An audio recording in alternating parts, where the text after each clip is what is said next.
unfortunately, none of it is good news. As you can see the satellite imagery behind me here of a well-developed, powerful hurricane, Category 4 hurricane, approaching and almost onshore of the southwest coast of Florida. So let's take a look at the radar imagery, and you can just see this well-defined eye wall now about to move ashore in the Sanibel area. So if you're not familiar with, this is Naples down here, Tampa is up here, and this little red box here, I want you to note this little red box here that shows up about halfway through the shot. That is an extreme wind warning. Now, what does that mean? For many of you, you've probably never heard of that product. That means that the eye wall and the extreme winds of a major hurricane are about to move onshore. So if you're in this little box area, so this is Cape Coral, Boca Grande, Sanibel, you need to get into the interior of your home and begin to brace for a period of sustained, damaging, potentially devastating winds. Do not venture outside at all. Do not try to evacuate at this point. You really have to get into the interior of your house and ride this part out. You can see the rain bands also sweeping ashore and starting to impact portions of Tampa and the I-4 corridor. Conditions are going to start going downhill today, so get wherever you need to be up along the I-4 corridor and stay there. Don't be moving about the rest of the day as this system comes ashore. Now, let's go back to the satellite image.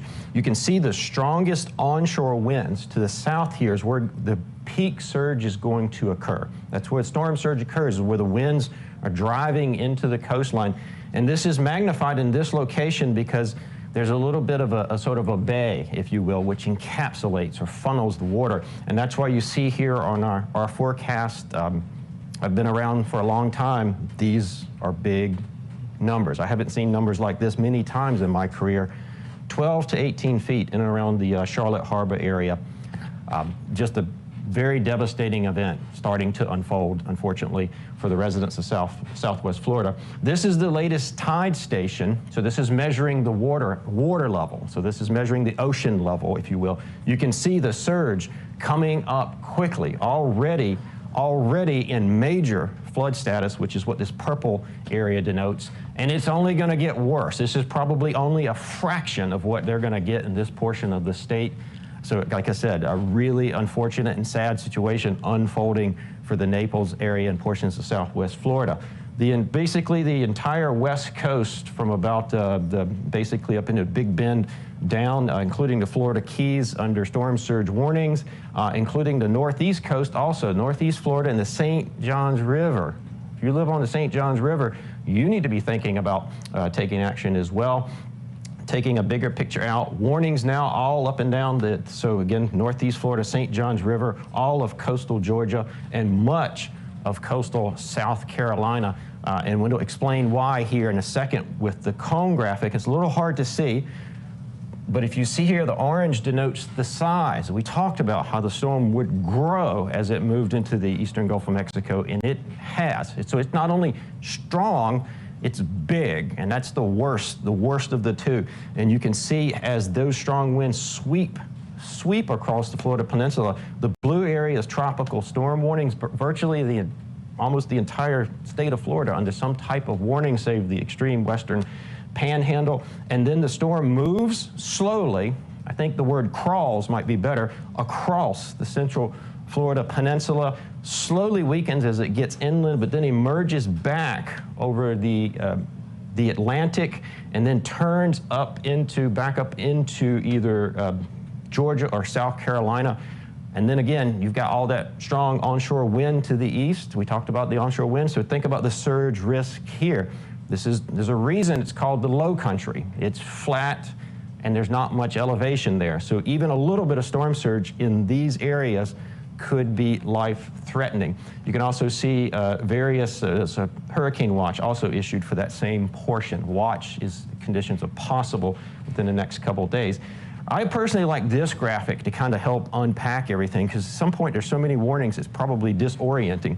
The red is hurricane warnings or damaging wind potential. And you can see as Ian cuts across the state, just basically slices across the state, a large swath of damaging winds, down trees, down power lines, power outages, and roads that won't be passable for a long time. So again, get where you're gonna be, unless you're way down here. If you're inland around Tampa, I-4, get Orlando, get where you're gonna be and plan to be there for several days. And then you can see the various tropical storm warnings up along the southeast coast of coastal Georgia and South Carolina. I don't want to diminish the rain either. A lot of, everyone focuses on the wind and the surge, rightfully so, as we talked earlier in this segment.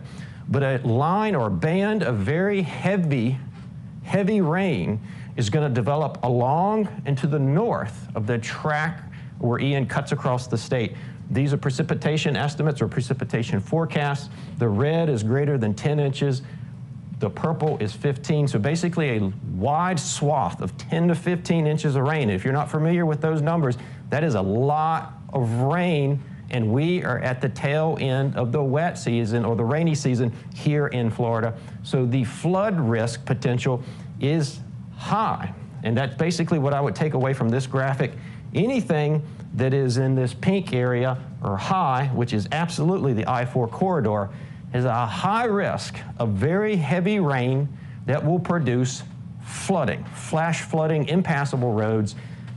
I'm telling you, you just need to get where you're going to stay and plan to be there. We lose so many people after a storm because they get out and wander about. They drive into flooded roads. Power lines might be down. They just encounter. I know you want to see what happened. I know you want to see if your house, your neighborhood is okay, but please stay inside until conditions allow you to safely move about. And then also I want to note here, and notice the flood risk in coastal Georgia, South Carolina, Savannah, and Charleston. You're now at a moderate risk. And I want to explain this because since you're several days out from the onset, a moderate risk that far out in time is actually really significant.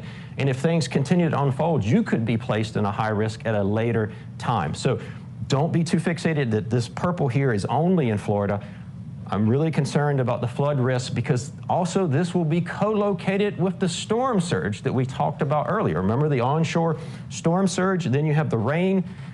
The rain tries to flow into the river tries to flow into the sea, and it all just converges and creates a big flood mess and potential here in South Carolina. We'll be with you all day to provide updates as needed. For those of you outside of the impacted area, please be thinking about the people in this impacted area and be ready to lend them support, lend them help in the next couple of days. That is it from the National Hurricane Center.